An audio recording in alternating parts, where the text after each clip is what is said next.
അല്ലാഹുവേ, പ്രപഞ്ചസൃഷ്ടാവായ റബ്ബേ, നീ സൃഷ്ടിക്കപ്പെട്ട സകല സൃഷ്ടികളുടെ ഉപദ്രവത്തിൽ നിന്ന് നീ ഞങ്ങളെ കാക്കണേ അല്ലാഹ്.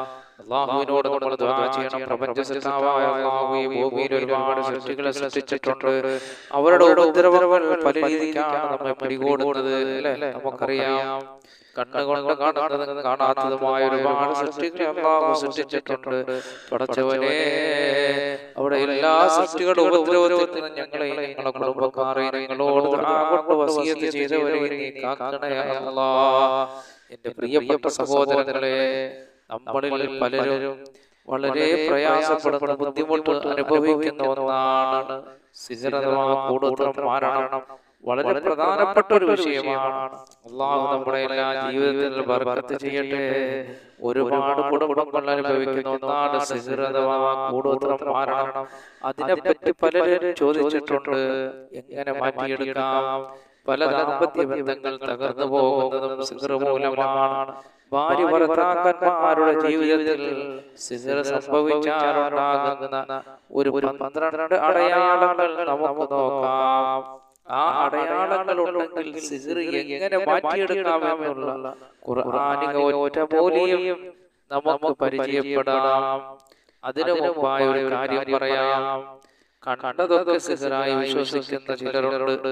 എന്തെങ്കിലും ഒരു ബുദ്ധിമുട്ട് വന്നാൽ കൂടുതലാണ് മരണമാണ് എന്ന് വിശ്വസിക്കുന്നവരുടെ ഉദാഹരണത്തിൽ നമുക്കൊരസുഖം വന്നാൽ മരുന്ന് കഴിച്ചാൽ മാറാവുന്നതേ ഉള്ളൂ. അവർ ഉദാഹരണം കണ്ടെത്തും, ഇത് സിഹർ മൂലമുണ്ടായതാണ്. അങ്ങനെ കണ്ടതെല്ലാം സിഹറായി കരുതുന്ന ചിലരുണ്ട്. ഒരു ചെറിയ പനി വന്നാൽ പോലും അത് ആശുപത്രി പോയാൽ മാറാവുന്നേ, അത് പോകാതെ അത് വലുതാക്കേണ്ട ആവശ്യമില്ല, അത് കൂടുതലാണ് മാരണമാണ് എന്ന് പറഞ്ഞ് ഇങ്ങനെ ഇരിക്കേണ്ടതില്ല. അപ്പൊ കണ്ടതെല്ലാം സിഹറായി കാണുന്ന ചിലരുണ്ട്. അങ്ങനെ കരുതാൻ പാടില്ല, അത് ജീവിതം തകർത്ത് കളയുന്നതാണ്. അതുപോലെ തന്നെ സിഹറിനെതിരെ ഈ സിഹർ ഇല്ല, ഇതൊരു അന്ധവിശ്വാസമാണ് എന്ന് കരുതുന്നവരുമുണ്ട്. അങ്ങനെ കരുതാനും പാടില്ല, അതും തെറ്റാണ്. കാരണം ഇതിനെ പറ്റിയൊക്കെ പരിശുദ്ധ ഖുർആനിൽ അല്ലാഹുവിന്റെ ഖുർആൻ നമ്മളെ പഠിപ്പിച്ചിട്ടുണ്ട്. സുലൈമാൻ നബി അലൈഹിസ്സലാത്തു വസ്സലാമിന്റെ കാലഘട്ടത്തിൽ ജൂതന്മാർ ഏറ്റവും കൂടുതൽ സിഹർ ചെയ്യാൻ താല്പര്യപ്പെട്ടിരുന്നു. എന്തിനാണെന്നറിയാമോ? ഭാര്യയും ഭർത്താവിനെയും തമ്മിൽ തെറ്റിക്കാനായിരുന്നു. ഭാര്യ ഭർത്താക്കന്മാരുടെ ജീവിതത്തെ തകർക്കാൻ അന്ന് മുതലേ സിഹർ നിലനിൽക്കുന്നുണ്ട്.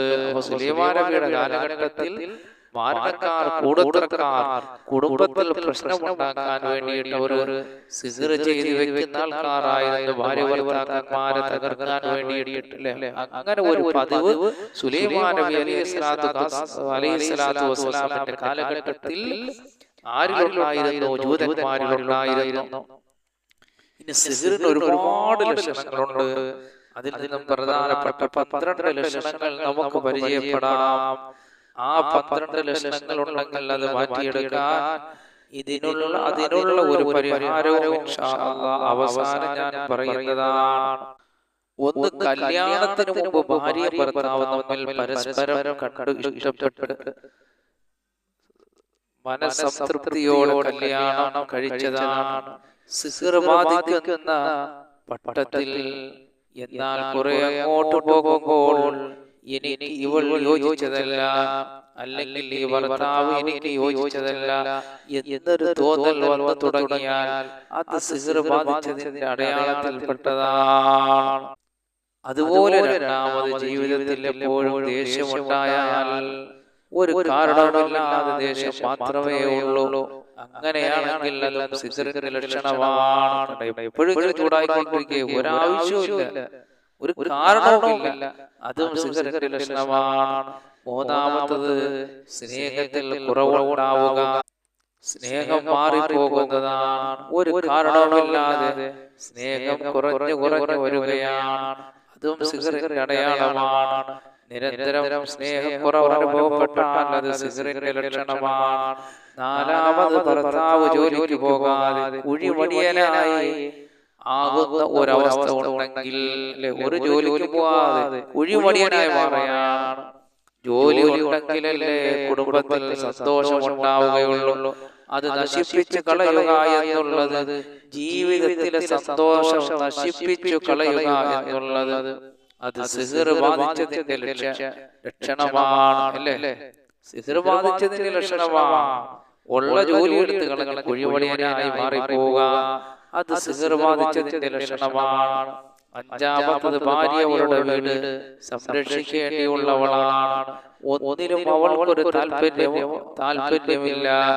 നല്ല ലക്ഷണങ്ങൾ ഉണ്ടാക്കാൻ താല്പര്യമില്ലാതാവുക, മക്കളെ നോക്കാൻ താല്പര്യമില്ലാതാവുക, മറവി ഉണ്ടാവുക, ഇതെല്ലാം ഭംഗിയായി നിറവേറ്റിക്കൊണ്ട് നടന്നവളാണ്. പക്ഷേ പെട്ടെന്നൊരു നിമിഷത്തിൽ ഇങ്ങനെയാവുക, ഈ അവസ്ഥയിൽ പെട്ടുപോവുക. അങ്ങനെയാണെങ്കിൽ അത് സിഹർ ബാധിച്ചതിന്റെ ലക്ഷണങ്ങളിലാണത്രേ. ആറാമത്തത്, കാരണമില്ലാതെ ദുഃഖങ്ങൾ അനുഭവപ്പെടുക, പ്രയാസങ്ങൾ ഉണ്ടാകുക. ഒരു കാരണമുള്ള ദുഃഖിച്ചിരിക്കുക, ദുഃഖങ്ങൾ അനുഭവപ്പെടുക, പ്രയാസങ്ങൾ ഉണ്ടാകുക. ഏഴാമത്തെ, ആരോ എപ്പോഴും തന്നോടൊപ്പം എന്നുള്ള ഒരു തോന്നൽ അനുഭവപ്പെടുക. അങ്ങനെയുണ്ടെങ്കിലും അത് സിഹറിന്റെ ലക്ഷണങ്ങളിൽ പെട്ടിട്ടുള്ളതാണ്. എട്ടാമത്തത്, ആത്മഹത്യ ചെയ്യാനുള്ള ഒരു പ്രവണത ഉണ്ടാകുക. ഒരു കാരണവുമില്ലാതെ, അല്ലെങ്കിൽ സിഹർ ചെയ്തതിന്റെ പ്രശ്നങ്ങൾ മൂലം ചെറിയ ചെറിയ പ്രശ്നങ്ങളിൽ ഇടപെട്ട് ആത്മഹത്യ വക്കിലേക്ക് എത്തുക. സിഹർ ചെറിയ കാര്യമല്ല, നമ്മൾ മരണത്തിലേക്ക് വരെ നയിക്കുന്നതാണ്. സുബ്ഹാനല്ലാഹ്. എന്തെങ്കിലും കൊച്ചു പ്രശ്നം മതി, അത് ജീവിതം നശിപ്പിച്ച് കളയാനുള്ള ഒരു വെമ്പലുണ്ടാകുക, അത് സിഹർ കൊണ്ടുള്ളതാണ്. പടച്ചോൻ നമ്മെ കാക്കുമാറാകട്ടെ. പ്രിയപ്പെട്ടവരെ, പ്രിയപ്പെട്ട മുഅ്മിനീങ്ങളെ, സിഹർ ഒരു ചെറിയ വിഷയമല്ല, ആ മനുഷ്യന്റെ മരണത്തിലേക്ക് പോലും എത്തിക്കുന്നതാണ്. പടച്ചവനെ, മരണക്കാരുടെ മരണത്തിൽ നിന്ന്, കൂടോത്രക്കാരുടെ കൂടോത്രത്തിൽ നിന്നെല്ലാം നീ ഞങ്ങളെ കാക്കണേ അല്ലാഹ്. കണ്ണീറുകാരുടെ കണ്ണീറുകളിൽ നിന്നെല്ലാം ഞങ്ങളെ കാക്കണേ അല്ലാഹ്. 9, പരസ്പരം ശാരീരിക ബന്ധത്തിൽ താല്പര്യമില്ലാതാവുക, ഭാര്യ ഭർത്തൃ ബന്ധം തകരാൻ കാരണമാണ്. അപ്പോൾ ഇത് സിഹറിന്റെ ലക്ഷണമാണ്. ശാരീരിക ബന്ധത്തിൽ നിന്ന് രണ്ടുപേരും മാറി നിൽക്കുവാൻ താല്പര്യമില്ല, അതും സിഹറിന്റെ ലക്ഷണമാണ്. പത്താമത്തത്, പല ഘട്ടങ്ങളിൽ നമ്മളെ സഹായിച്ചിട്ടുള്ളവരുണ്ടാകും, അവരോട് വെറുപ്പ് അനുഭവപ്പെടുക. അപ്പോൾ അങ്ങനെയുള്ളവർ പിന്നീട് നമുക്ക് അത്യാവശ്യ ഘട്ടം വരുമ്പോൾ നമ്മളിൽ നിന്ന് മാറിപ്പോകും, അഥവാ ഒഴിഞ്ഞു പോകും. നമുക്കൊരു വെറുപ്പ് കിടക്കുന്നുണ്ട്, ആ വെറുപ്പുള്ളത് കൊണ്ട് അവർക്ക് മാറിപ്പോകും. അപ്പോൾ നമ്മളെ കുടുംബജീവിതത്തിന്റെ താളവും തെറ്റും. പിശാചങ്ങനെ നമ്മളെ പിടികൂടുന്നതാണ്, നമ്മുടെ ജീവിതത്തിന്റെ താളം തെറ്റിപ്പോകും. അങ്ങനെയുള്ള ഒരവസ്ഥ ഉണ്ടെങ്കിൽ അത് സിഹറിന്റെ ലക്ഷണമാണ്. നമ്മളെ സഹായിച്ചവരോട് നമുക്ക് വെറുതെ വെറുപ്പ് തോന്നുക, അല്ലേ? അവർ പിന്നെ നമ്മളെ സഹായിക്കില്ല. അങ്ങനെയൊക്കെ ഉണ്ടാവുക, വെറുതെ ഒരു കാരണമില്ലാതെ വെറുപ്പുണ്ടാകലാണ്, അതും സിഹറിന്റെ ലക്ഷണമാണ്. 11, അതുപോലെ തന്നെ ഭർത്താവിന്റെ കൂടെ നിൽക്കുമ്പോഴും അല്ലാത്തപ്പോഴും നിരന്തരമായി നേരിയ ശബ്ദമോ ഉച്ചത്തിലുള്ള ശബ്ദമോ ഇങ്ങനെ കേൾക്കുക, അതും സിഹറിന്റെ ലക്ഷണങ്ങളിൽ പെട്ടതാണ്. ഭർത്താവിന്റെ കൂടെ കൊടുക്കുമ്പോൾ ഒരു ശബ്ദം കേൾക്കുക, അത് നേരിയ ശബ്ദമോ ഉച്ചത്തിലുള്ള ശബ്ദമോ ഇങ്ങനെ കേൾക്കുക, അതും സിഹറിന്റെ ലക്ഷണങ്ങളിൽ പെട്ടതാണ്. അപ്പോൾ ഈ സിഹർ ഉണ്ടെങ്കിൽ നിങ്ങൾ പേടിക്കേണ്ടതില്ല സഹോദരങ്ങളെ, ഇത് ലക്ഷണങ്ങൾ മാത്രമാണ്. അപ്പോൾ നിങ്ങൾ കൊണ്ടെങ്കിൽ അല്ലാഹു ഉദ്ദേശിച്ചത് ഈ ഭൂമിയിൽ നടക്കുകയുള്ളൂ, ഉദ്ദേശിച്ചത് ഈ ഭൂമിയിൽ നടക്കുകയുള്ളൂ. നിങ്ങൾ 5 നേരത്തെ നിസ്കാരങ്ങൾ കൃത്യമായി നിസ്കരിക്കുക, അല്ലേ? 5 നേരത്തെ നിസ്കാരങ്ങൾ നിങ്ങൾ കൃത്യമായി നിസ്കരിക്കുക. അങ്ങനെ നിസ്കരിച്ചിട്ടുണ്ടെങ്കിൽ അതൊരു പരിഹാര മാർഗമാണ്. അപ്പൊ 5 വക്ത് നമസ്കാരം അതൊരു പരിചയമാണ്. പിന്നെയോ എന്റെ പ്രിയപ്പെട്ട സഹോദരങ്ങളെ, പിന്നെ ഇത് നിങ്ങൾ വ്യക്തമായി മനസ്സിലാക്കുക. നമസ്കാരം അത്യാവശ്യമായിട്ട് വേണം. അതിനുശേഷം ഞാനൊരു മരുന്ന് നിങ്ങൾക്ക് പറഞ്ഞു തരാം. സൂറത്ത് യാസീനിലെ ഒരു ആയത്തുണ്ട്, സലാമു ഖൗലൻ മിർ റബ്ബിർ റഹീം, സലാമു ഖൗലൻ മിർ റബ്ബിർ റഹീം, സലാമു ഖൗലൻ മിർ റബ്ബിർ റഹീം, സലാമു ഖൗലൻ മിർ റബ്ബിർ റഹീം എന്ന ഈ ആയത്ത് 6666 പ്രാവശ്യം ഓതി വെള്ളത്തിൽ മന്ത്രിച്ച് ഭാര്യയും ഭർത്താവും കുടിക്കുക. എങ്ങനെ?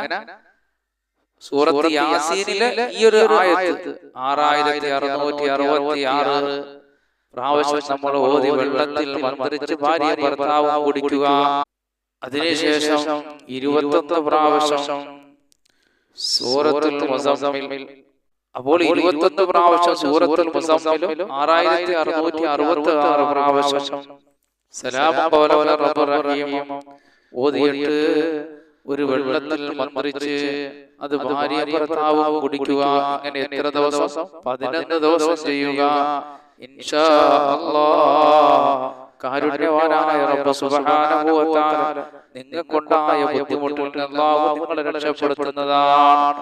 അതോടൊപ്പം തന്നെ 7 ദിവസം തുടരെ സൂറത്തുൽ ഫലഖും സൂറത്തുൻ നാസും 41 തവണ ചൊല്ലുകയോ ഓതുകയോ അല്ലെങ്കിൽ മറ്റുള്ളവരെ കൊണ്ട് മന്ത്രിപ്പിക്കുകയോ ചെയ്താൽ സിഹ്ർ ബാധ നീങ്ങി കിട്ടുന്നതാണ് ഇൻഷാ അല്ലാഹ്. 7 ദിവസം തുടരെ സൂറത്തുൽ ഫലഖും സൂറത്തുൻ നാസ്. അഊദു ബില്ലാഹി മിനശ് ശൈത്വാനിർ റജീം. ബിസ്മില്ലാഹിർ റഹ്മാനിർ റഹീം. ഖുൽ അഊദു ബിറബ്ബിൽ ഫലഖ് മിൻ ശർരി മാ ഖലഖ് ومن شر غاسق إذا وقب ومن شر النفاثات في العقد ومن شر حاسد إذا حسد. അതുപോലെ സൂറത്തുൻ നാസ്.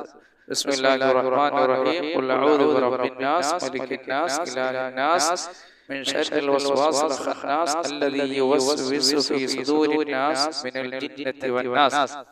അപ്പം 7 ദിവസം തുടരെ സൂറത്തുൽ ഫലഖും സൂറത്തുൻ നാസ് 41 തവണ നമ്മൾ ഓതുക, അല്ലെങ്കിൽ മറ്റുള്ളവരെ കൊണ്ട് ഓതിപ്പിച്ച് മന്ത്രിപ്പിക്കുക. റഹ്മാൻ റഹീമായ റബ്ബ് സുബ്ഹാനഹു വ തആല നിങ്ങളുടെ സിഹ്റിനെ അഥവാ നിങ്ങളുടെ മരണത്തെ അല്ലാഹു സുബ്ഹാനഹു വ തആല ഇൻഷാ അല്ലാഹ് നീക്കിക്കളയുന്നതാണ്. അപ്പോൾ ഈ 2 മരുന്നുകൾ നിങ്ങൾ ചെയ്തു നോക്കുക പ്രിയപ്പെട്ട സഹോദരങ്ങളെ. നിങ്ങൾക്ക് സിഹ്ർ ബാധിച്ചിട്ടുണ്ടെങ്കിൽ ഖാലിഖായ റബ്ബ് സുബ്ഹാനഹു വ തആല അവന്റെ പരിശുദ്ധമാക്കപ്പെട്ട ഖുർആൻ, അവന്റെ ഖുർആൻ സകലതിനും ചികിത്സയാണ്. ഖുർആൻ കൊണ്ട് ചികിത്സ കിട്ടാത്തവർക്ക് മറ്റെന്ത് കൊണ്ട് ചികിത്സ കിട്ടാനാണ് മുഅ്മിനീങ്ങളെ? അതുകൊണ്ട് ഈ പരിശുദ്ധ ഖുർആൻ കൊണ്ട് നിങ്ങൾ ചികിത്സ തേടി നോക്ക്. അല്ലാഹു നിങ്ങളുടെ ഇടയിൽ ഇണക്കവും സ്നേഹവും ബഹുമാനവും ആദരവും അല്ലാഹു കൊണ്ടുതരുന്നതാണ്. മേൽപ്പറയപ്പെട്ട 12 അടയാളങ്ങൾ നിങ്ങളിലുണ്ടെങ്കിൽ അതിനൊരു മരുന്നാണ് ഞാൻ ഈ പറഞ്ഞു തന്നത്. ഖുർആനികമായിട്ടുള്ള ഈ ചികിത്സ നിങ്ങൾ ചെയ്തു നോക്ക്. ഖാലിഖായ റബ്ബ് വലിയ വലിയ വിജയങ്ങൾ നിങ്ങൾക്ക് നൽകുന്നതാണ്. പടച്ചവനെ, വാരണക്കാരുടെ വാരണത്തിൽ നിന്നും കൂടത്തരക്കാരുടെ കൂടത്തരത്തിൽ നിന്നും അതുപോലെ ഈ ഭൂമിയിൽ സൃഷ്ടിക്കപ്പെട്ട സകല സൃഷ്ടികളുടെ ശത്രുക്കളിൽ നിന്നും ഞങ്ങളെ കാക്കണേ അല്ലാഹ്, ഞങ്ങളെ കാക്കണേ അല്ലാഹ്.